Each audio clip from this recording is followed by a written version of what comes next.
Friends, कैसे हैं आप सब। आज हम लोग पढ़ेंगे गॉस लॉ। ठीक है, क्लास 12 का फिजिक्स का चैप्टर फर्स्ट का टॉपिक है गॉस लॉ। क्या होता है गॉस लॉ और क्यों जरूरत पड़ी इसको पढ़ने की। तो गॉस लॉ क्या है, एक क्लोज सरफेस के लिए एप्लीकेबल है जिसमें चार्ज कंटिन्यूअसली डिस्ट्रीब्यूटेड है। ठीक है, वहां एक सिमेट्री होगी, ऐसा नहीं होगा कि एक ही जगह चार्ज कंसंट्रेटेड होगा, नहीं, वो कंटिन्यूअसली क्या होगा, डिस्ट्रीब्यूटेड होगा। और किसके लिए होगा, एक क्लोज सरफेस के लिए। ठीक है, तो सबसे पहले गॉस लॉ को मैं डिफाइन कर देती हूँ। क्या होता है कि इसमें एक टर्म आती है इलेक्ट्रिक फ्लक्स। बच्चों, इलेक्ट्रिक फ्लक्स का मतलब क्या है, इलेक्ट्रिक फ्लक्स का मतलब है कि कितनी number of electric field line pass हो रही हैं यूनिट एरिया से। मैंने बोला इसमें से कितनी इलेक्ट्रिक फील्ड लाइन निकल के जा रही है, that is called electric flux. समझ में आ रही है बात। ठीक है, इसको डिनोट करते हैं हम किससे, फाई से।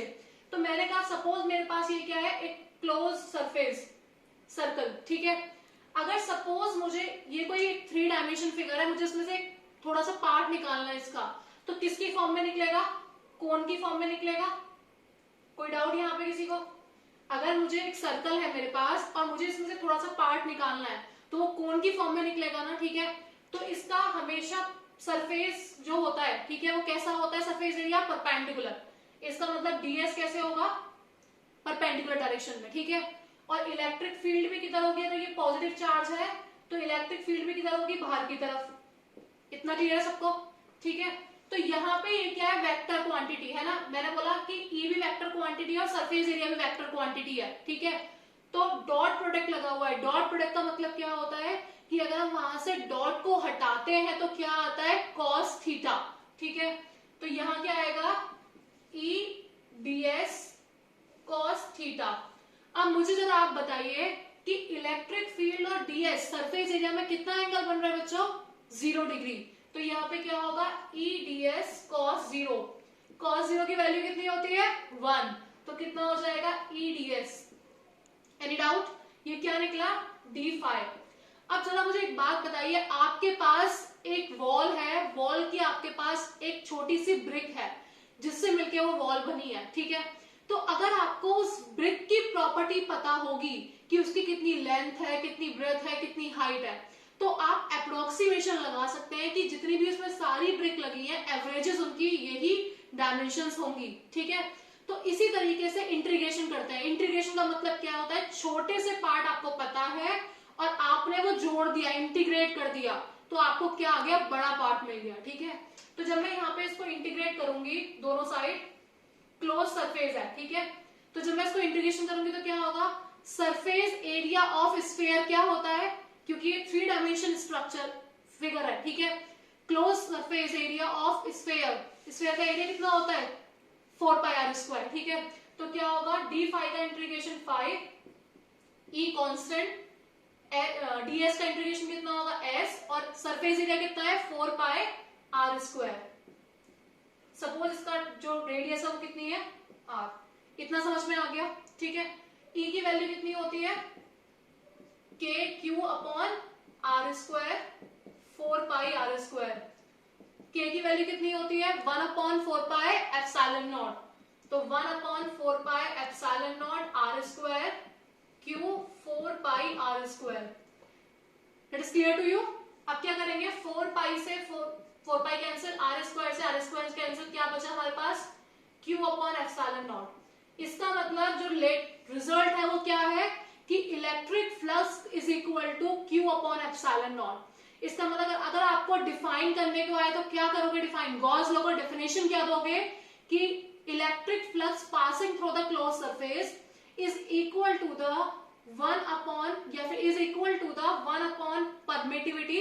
ठीक है, या 1 upon epsilon times the total charge enclosed in it. ठीक है, तो हमें डेफिनेशन याद करने की जरूरत नहीं है, फॉर्मूले को समझने की जरूरत है। अगर आपको फॉर्मूला समझ में आता है तो आप डेफिनेशन खुद से बना सकते हैं।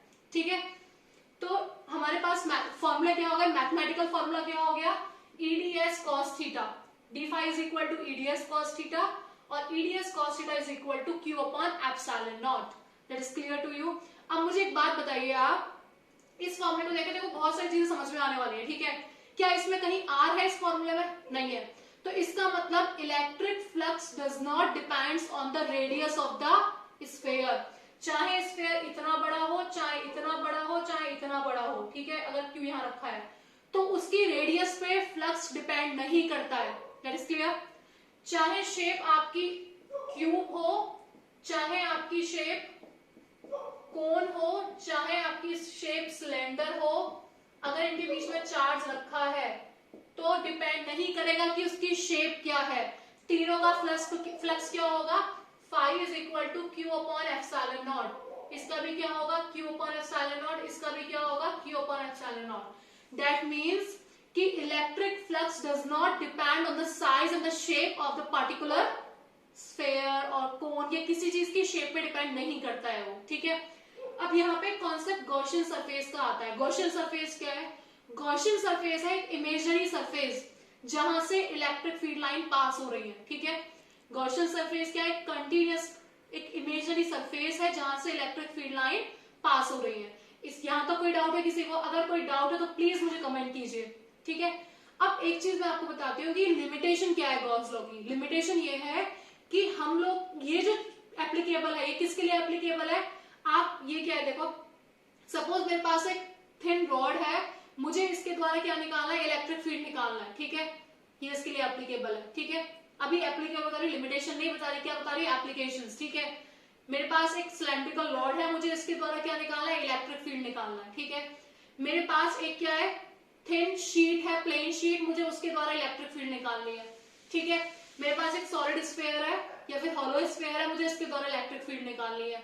Electric field inside the sphere, electric field at the surface of the sphere, electric field outside the sphere, ठीक है, समझ आ रही है बात। और एक और important point, just note it down in your notebook. क्या इंपॉर्टेंट पॉइंट है कि अगर कोई भी चार्ज नहीं है किसी भी सरफेस के अंदर, मैंने सपोज लिया कि ये क्या है, स्फीयर है और ये क्यू चार्ज बाहर है, इसके अंदर नहीं है, ठीक है।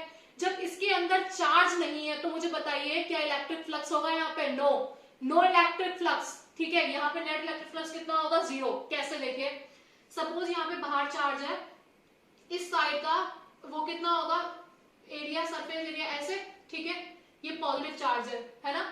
यहाँ पे क्या होगा, सरफेस एरिया बाहर की साइड होगा, ds। इलेक्ट्रिक फील्ड क्या होगा, इलेक्ट्रिक फील्ड हमेशा पॉजिटिव से दूर की तरफ जाती है, ठीक है, तो यहां से कहां जाएंगी, इधर, और यहां से भी कहां जाएगी, इधर।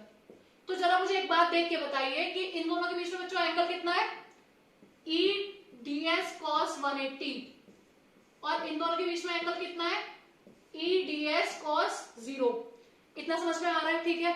cos 0 की वैल्यू 1, cos 180 की वैल्यू -1, तो क्या हो गया, माइनस का E ds प्लस का E ds, कितना हो गया, 0।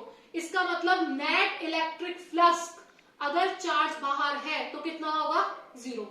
That is clear to you. Limitation है कि ये कंटिन्यूअसली चार्ज डिस्ट्रीब्यूटेड होना चाहिए, उसी के लिए एप्लीकेबल है, अदरवाइज ये एप्लीकेबल नहीं होगा।